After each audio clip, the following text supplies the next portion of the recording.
Welcome guys, I hope you're having an awesome day. Catmaster here. I just quickly wanted to give you an update of, what's been happening in the Legion League and how much fun I've been having. I made a video about my Perforate Slayer League start, which was pretty fun.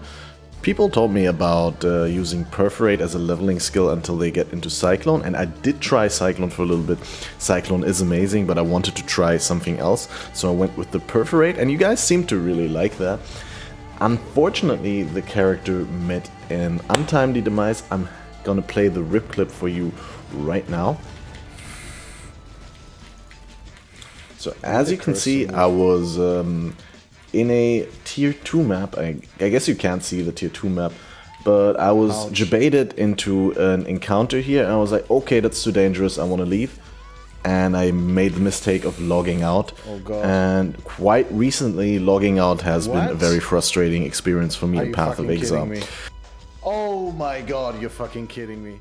Pathofexile developers has always stated that their game is balanced around being able to log out in order to prevent your death, but that ability is not there for me in the recent days. Like, at least 1 out of 10 logouts results in a so-called packet loss, which means that on the client side I'm logged out, but the logout information does not reach the server, so for the server it's just like a disconnect, and the character remains in the instance for the default time of 6 seconds, which is obviously way too long in order to survive anything that you wanted to avoid by logging out.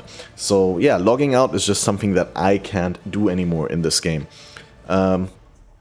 Really frustrating because, as I said, developers have stated multiple times that the way that the damage and the monsters are designed, the boss fights are designed, it is designed to, it's part of the design that you're able to prevent your death. And if that you can't do that reliably, I know it's not GGG's fault when my packet loss occurs, but I feel that GGG owes the players some sort of safe logout mechanism. Some workaround that I came up with is that I hold down my hideout key. Now what I'm doing is I'm using lutbot.com, which is an auto hotkey script, lutbot.com. That's pretty much what everyone's using for logout, and I bind my /hideout macro to a key, right? So I can go to my hideout really quickly when in game. And a thing that I've come up with is I just hold that down, and then the server kicks me out because I'm, performing too many actions too fast. So that's my only workaround so far. Of course, you can always exit to character selection, which is also free from packet loss. But just the regular hard logout macro bound to one key does not work reliably for me anymore, and it's massively frustrating. But yeah, that's all I wanted to say about that. I made a new character, and this character I decided to use some of the stuff that I found on the first character with. We went with the Death's Harp unique death bow, one of the best crit leveling bows that there is. This has decent damage, decent attack speed, but most importantly, 1 additional arrow, 100% global crit multiplier, and you can even upgrade this one with a prophecy called the Bowstrings Music, where you kill Nightwane, one of the unique area bosses in Dried Lake, and you can upgrade it to Death's Opus, which is an insanely good bow with 2 additional projectiles, if I remember correctly, and a little bit better physical, because it also has a flat fizz roll. Really, really good. Nothing much to say about this. I also went with Giant's Bane, because, you can equip them really early, I think level 23, 24. It gives you Iron Grip, some flat fizz, some strength. Iron Grip makes it so that the bonus from strength that you normally get to your melee attacks, right? Strength. Each 5 strength is 1% melee physical damage. That one does not only apply to your melee attacks, but it also applies to your ranged attacks. It's a passive on the tree, so you can also pick it on the tree, and that's my plan for later for this build. But right now it just saves so many points, and even in the very end game build it would save like 2 points. But then you can probably wear gloves that are worth more than 2 points, and then you'd, wear rare gloves. So my approach was really simple: go out of the life and then use this really fun new routing around here. where we get a shitload of resist, making it really, really easy to cap out our resists. And then through reflexes, which is really value right now, 150 flat accuracy, increased global accuracy rating, and on top of the evasion that it provided previously. Really, really nice. I was going to go around here, and then we would path to acrobatics and get King of the Hill, get lethality for that bow crit. It was really good. Get into the shadow start for the crit. And this is actually a threshold jewel for Ice Shot. I was trying out Ice Shot temporarily, but it was terrible. Ice Shot really didn't pack that single target punch. I was using Rain of Arrows. Rain of Arrows actually really pog skill, because it does a lot of damage and it has sort of auto-targeting, right? So it's like a Firestorm or a Blade Storm, Blade Fall.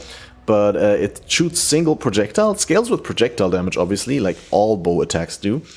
And it also has a guaranteed aspect to it where half of the arrows will land directly on targets if there's targets in their range.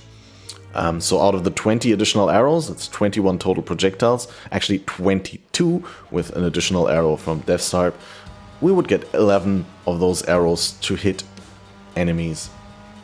Guaranteed, right? And the rest will be random, but that means if you are on a single target, that's quite a sizable amount of hits.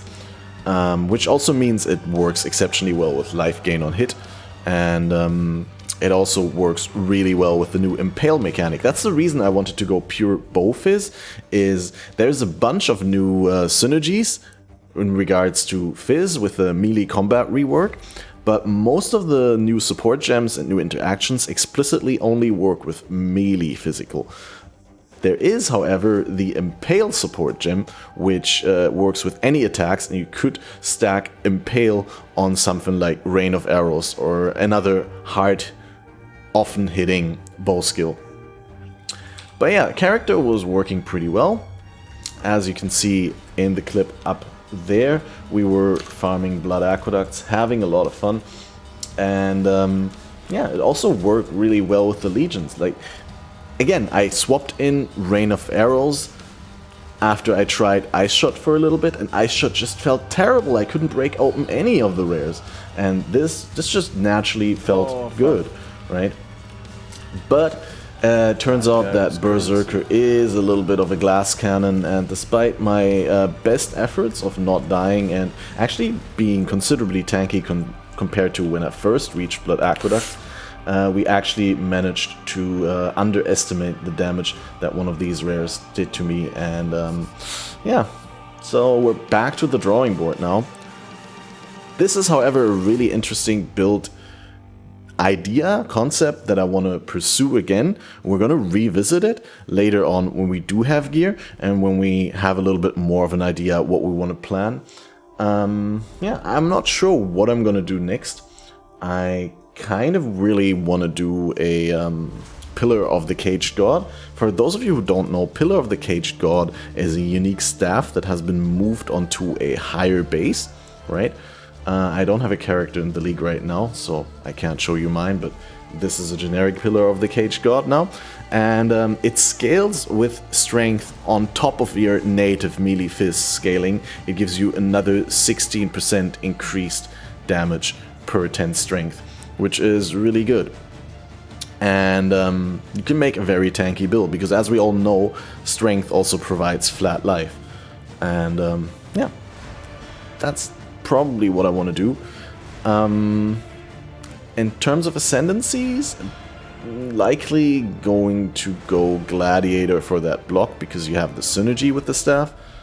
But there's some other options on the table, so I don't want to really pigeonhole myself into that. I may also just go for an ED Contagion, Trickster, or Occultist, because Occultist is still sort of fine, especially if you're life-based. But yeah, there's a bunch of interesting things that I can do. Also wanted to try out how Stormbrand is, and honestly, Stormbrand may be really good with its buff to single target, and the clear not being a problem because Herald of Ice is doing your clear anyway, right? So yeah, I have no idea what I'm gonna do right now. Right now I'm boiling some pasta, I'm gonna eat my leftover tuna sauce from Friday night. And wait, it's not leftover, it's pre-cooked. Professional streamer, man, right? And then we're gonna go back to the drawing board. I'm gonna come online with a stream in like 40 to 50 minutes after I had some food, and then we're gonna plan a character, and then we're gonna level it. And yeah, you can watch me live at twitch.tv/CatmasterOP, and for any updates that go beyond live streaming, if you're interested in one of the podcasts that I'm doing, or you know, just want to keep up with cat pics and IRL memes, then make sure to also follow me on the twitter.com/CatmasterOP. That's it for me now. Have a beautiful day, and I'll see you all on my stream in the chat. Bye bye.